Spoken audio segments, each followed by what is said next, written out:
Long before anyone else, Telemachus caught sight of the grey woodsman coming from the door and called him over with a quick jerk of his head. Maius's narrowed eyes made out an empty bench beside the one the carver used, that servant who had no respite, carving for the suitors. This bench he took possession of and placed it across the table from Telemachus for his own use. Then the two men were served cuts from a roast and bread from a bread basket.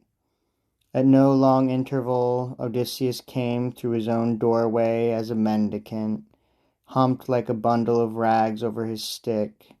He settled on the inner ashwood sill, leaning against the door jamb, cypress timber the skilled carpenter planed years ago and set up with a plumb line. Now Telemachus took an entire loaf and a double handful of roast meat. Then he said to the forester, "Give these to the stranger there, but tell him to go among the suitors on his own. He may beg all he wants. This hanging back is no asset to a hungry man." The swineherd rose at once, crossed to the door, and halted by Odysseus. "Friend," he said, "Telemachus is pleased to give you these, but he commands you to approach the suitors. You may ask all you want from them. He adds, your shyness is no asset to a beggar." The great tactician, lifting up his eyes, cried, "Zeus aloft, a blessing on Telemachus. Let all things come to pass as he desires." Palms held out in the beggar's gesture, he received the bread and meat and put it down before him on his knapsack, lowly table. Then he fell to, devouring it. Meanwhile the harper in the great room sang a song. Not till the man was fed did the sweet harper end his singing, whereupon the company made the walls ring again with talk. Unseen, Athena took her place beside Odysseus, whispering in his ear, "Yes, try the suitors. You may collect a few more loaves and learn who are the decent lads and who are vicious, although not one can be excused from death." So he appealed to them, one after another, going from left to right with open palm, as though his lifetime had been spent in beggary. And they gave bread for pity, wondering, though, at the strange man. Who could this beggar be? Where did he come from? Each would ask his neighbor, till in their midst the goatherd Melanthius raised his voice. "Hear just a word from me, my lords who court our illustrious queen. This man, this foreigner, I saw him on the road. The swineherd here was leading him this way.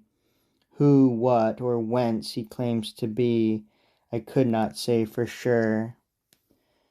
At this, Antinous turned on the swineherd brutally, saying, "You famous breeder of pigs, why bring this fellow here? Are we not plagued enough with beggars, foragers, and such rats? You find the company too slow at eating up your lord's estate. Is that it? So you call this scarecrow in?" The forester replied, "Antinous, well born you are, but that was not well said. Who would call in a foreigner, unless an artisan with skill to serve the realm, a healer, or a prophet, or a builder, or one whose harp and song might give us joy? All these are sought for on the endless earth. But when have beggars come by invitation? Who puts a field mouse in his granary? My lord, you are a hard man, and you always were, more so than others of this company. Hard on all Odysseus's people and on me. But this I can forget as long as Penelope lives on, the wise and tender mistress of this hall, as long as Prince Telemachus." But he broke off at a look from Telemachus, who said, "Be still. Spare me a long-drawn answer to this gentleman. With his unpleasantness he will forever make strife where he can, and goad the others on." He turned and spoke out clearly to Antinous. What fatherly concern you show me. Frighten this unknown fellow, would you, from my hall with words that promise blows? May God forbid it. Give him a loaf. Am I a niggard? No, I call on you to give, and spare your qualms as to my mother's loss or anyone's. Not that in truth you have such care at heart. Your heart is all in feeding, not in giving.